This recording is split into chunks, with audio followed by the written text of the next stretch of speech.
Timbog ang top 2 provincial most wanted person sa kasong murder sa Barangay Tapayan, Sultan Mastura, Maguindanao del Norte nito lamang Setyembre taong kasalukuyan.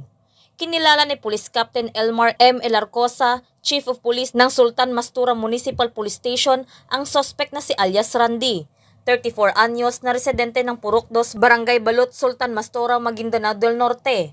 Ayon kay Police Captain Elarcosa, bandang alas 9 ng umaga, nang isagawa ang case review shooting incident noong taong 2023 nang madiskubre ang isa sa mga detainee ng nasabing istasyon ay kapareho sa insidente noong Abril 2023 sa naturang lugar. Samantala, ang suspect ay naaresto ng mga tauhan ng Sultan Mastura MPS, katuwang ang Provincial Investigation and Detection Management Unit Maguindanao del Norte PPO sa bisa ng warrant of arrest sa kasong murder na walang inirekomendang piyansa. Ang naarestong suspect ay nasa kustudiya ng Sultan Mastura MPS para sa dokumentasyon at tamang disposisyon.